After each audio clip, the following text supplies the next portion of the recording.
we got a lot to cover.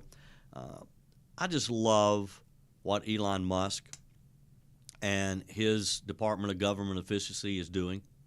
And I really have trouble wrapping my mind around why some people are objecting to this. Maybe you can help me with that today. Why would any hardworking, tax-paying American object to what Elon Musk and DOGE is doing? When you read about some of the absurdities, and they did another DOGE dump over the weekend. These people work around the clock. They work on weekends. What government agency have you ever heard of working over the weekend? But Saturday, once again, we learned of their latest. They announced a further wave of contract terminations, noting that they had identified thousands of cases where more than $300 million in loans were granted to children. Let me repeat that. Thousands of cases, $300 million of your money, my money, loaned to children. DOGE said it identified that the Small Business Administration had granted nearly 5,600 loans for $312 million to borrowers who only listed their age as 11 years old or younger at the time of the loan. Now, what 11-year-old, and particularly younger, can complete an application for a loan and would deserve a loan? Now, the agency wrote on X, while it's possible to have business arrangements where this is legal, that is highly unlikely for these 5,593 loans, as they will also be used as a Social Security. It notes that they also had a lot of incorrect Social Security numbers with incorrect names. In other words, the application had one name and another Social Security number that didn't match. Obviously, whoever was processing these applications weren't paying a lot of attention. Now, these evidently averaged $15,000, $20,000, $30,000. Not a lot of money in the overall scheme of things, but when you add them up, when you have over 5,600 of them, then it equals millions. So what bureaucrat in their right mind has an application from an 11-year-old whose name doesn't match the Social Security number, and they approve it? Who does that? And does it make you a little bit angry just hearing about this? Knowing that this is how they wasted your money, my money. Now it's just added to the trillions and trillions of debt that we owe and the interest that we're paying on our debt every year. Does that make you a little angry? Does me. And I try not to get angry. I try not to let things like this bother me. But this is what our federal government has been doing. This is what Joe Biden and Kamala Harris was proud of doing. This is why Joe Biden initially thought he should be reelected to do more of, and Kamala Harris certainly did. The borrowers, according to the report, not only were kids, I guess they were equal opportunity and didn't discriminate because of age, because there were also some people who were over 100 years old. You know, we've heard these horror stories over the past few weeks of people collecting Social Security who are over 100.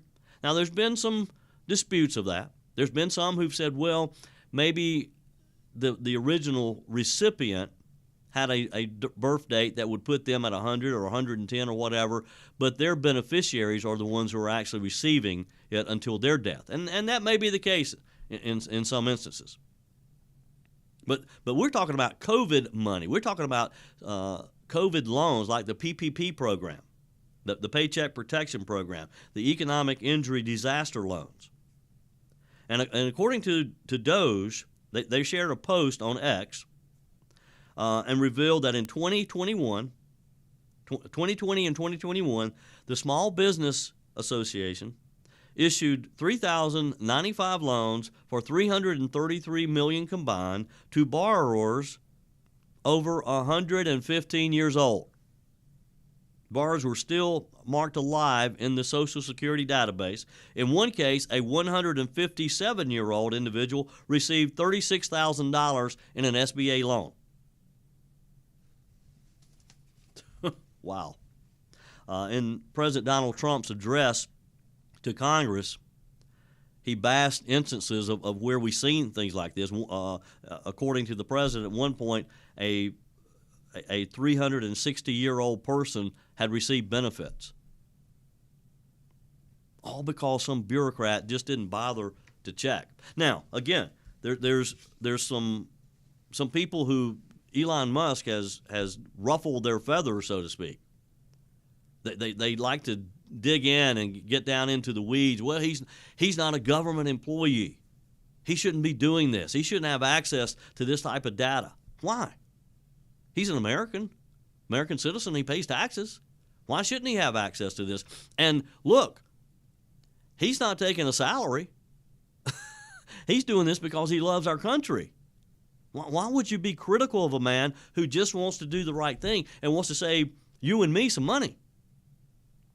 Well, I'll tell you, the media has tried to drive a wedge between Elon Musk and President Trump. It ain't working. Over the weekend, President Trump, in cut number 2, talked about how he believes what Elon Musk is doing is valuable, and he says that DOGE is going to continue to find waste and abuse. What Elon Musk and DOGE has been able to uncover is unbelievable. Half of us did not even realize. And stop there. Because look, stop there. You just said what he's done is unbelievable.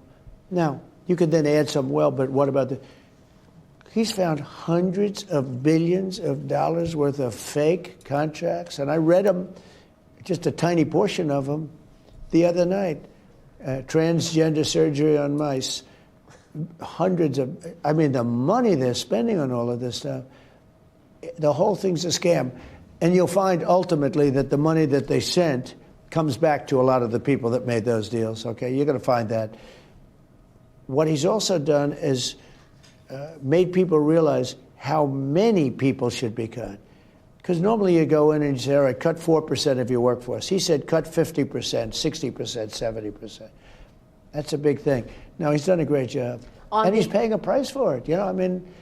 He's saying he didn't death need this. Threats. He's paying a price for it, I guess. I don't know. He actually is a real patriot.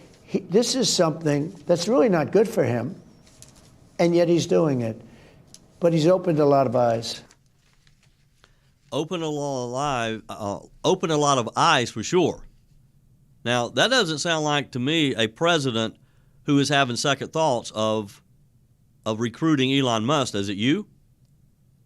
And look, the only thing that I hope, as you'll recall, DOGE was set up as a sunset agency.